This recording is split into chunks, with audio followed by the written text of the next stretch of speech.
iyo twitegereje nk'abana b'abantu cyangwa tugatekereza nk'umuntu ukuntu twakora ibintu byacu atari abanyarwanda twakahubwo ari ingegera hari ziri mu gihugu gitazi.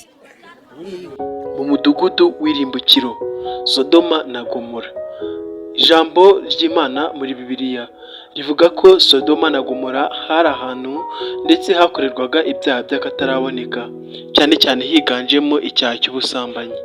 Uyu munsi wa none Sodoma na Gomora ntikiriho kuko yararimbuwe, ariko hari utundi duce tugiye dusimbura Sodoma na Gomora, nk'agace twavuga kitwa Las Vegas. Aha ni agace umunyabyaha wese adashobora gukurikiranwa, ndetse bya byaha ubona ko ari indengakamere niho bijya gukorerwa. Las Vegas. Urakaza neza mu muryango mugari wa Overworld TV Rwanda. Jye mwumva ni Thomas.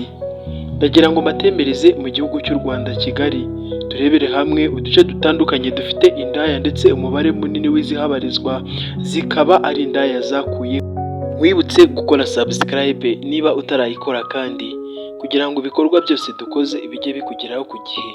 Agace ka gatanu ni agace kari mu mujyi w'akarere ka Huye ahitwa mu Gahenerezo, ndetse kandi ahangaha hitwa mu Cyarabu. Ni agace kabarizwamo indaya ndetse umubare mwinshi ukunda gutega abagabo mu mwanya wa nijoro cyangwa mu gihe hari akabwibwi. Aha kandi indaya rwose ziza gutegera ku mazu y'abantu, ku buryo zagiye zitanga ibibazo bigiye bitandukanye, nko mu cyorezo cya COVID-19 ubwo isi yose yari yugarijwe, ndetse indaya zikaburana ko zitakibona abagabo ndetse n'abaziha amafaranga, zikavuga ko iyo zibonye n'amafaranga 500 aba ari ntako zitagize, kuko ngo hari igihe umukiriya azazanye 500 ye yonyine kandi nta kindi kintu zifite zagaburira abana, hanyuma nabwo zikemera kuyafata ariko nanone zitishimye. Agace ka kane turagasanga mu mujyi wa Rubavu. Ahangaha ni ahitwa muri Rabamba Gisenyi, hafi y'ahitwa mu Cyanika. Mu bihumbi 2018 abafite ubwandu bwa virusi itera sida bwanganaga n'ibihumbi 7,162. Abafata imiti banganaga na 679, mu gihe urubyiruko rw'abasore rwari rwaranduye iyi virusi rwanganaga n'167, mu gihe ab'igitsina gore bo banganaga n'902, mu gihe abagore banganaga n'ibihumbi 4,370. Aho ubwandu bwa virusi itera sida bugenda bwiyongera umunsi ku wundi muri iyi si yacu, urubyiruko narwo akenshi rugenda rwishora mu busambanyi. Ku mwanya wa gatatu turahasanga akarere ka Rusizi, aho usanga abakora uyu mwuga w'uburaya cyane cyane ari abana bato batarageza ku myaka y'ubukure. Ni ibintu bihangayikishije leta cyane mu buryo yaca aka kajagari k'uburaya, ndetse yemwe byaba ngombwa iyi myuga igacika.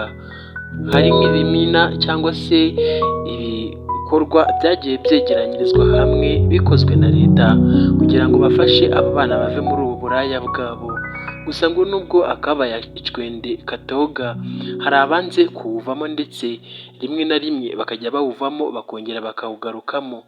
Ni abaturage benshi bavuga ko uyu mwuga w'uburaya uba ubangamye cyane, ngo nubwo bajya bawukora batishimye habe na gato, kubera ko ni ibintu bakora ubwabo bitewe n'uko baba babuze icyo kurya, ndetse bakagerageza uburyo nyine bakibona mu nzira iyo ari yo yose, kuko ngo ntiyashobora kuburara kandi hari umuntu hirya ushobora kumuha n'ibihumbi 5 agahahira abana.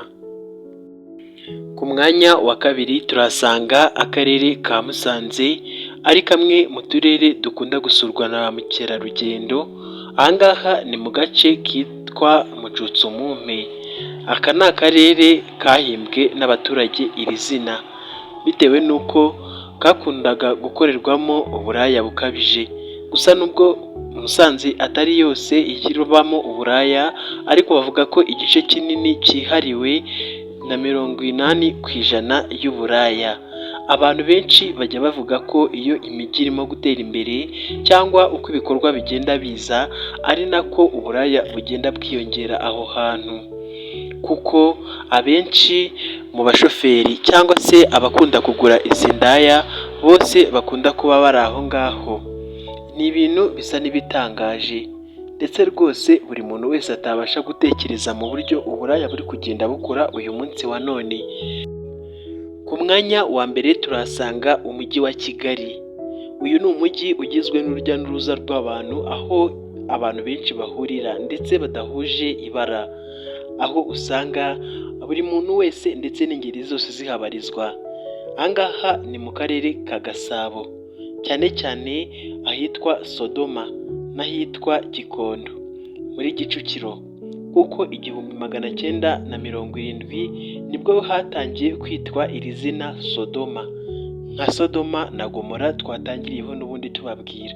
Aha ngaha hakorerwa uburaya bw'akataraboneka, gusa indaya z'aha ngaha nta mikino. Zimwe ziba zitwaje ibyuma ndetse izindi zitwaje intwaro zigiye zitandukanye nk'imihoro, inzembe ndetse n'ibindi bitandukanye zishobora kwicisha uwanze kuzishyura, aho usanga bamwe bashobora kuza kwikopesha kandi ngo ibyo zicuruza ntibikopwa. Rero nizere ko hari byinshi wungutse kandi ubashe gusobanukirwa. Ye mwari kumwe, nitwa Thomas. Mugire ibihe byiza. Bye.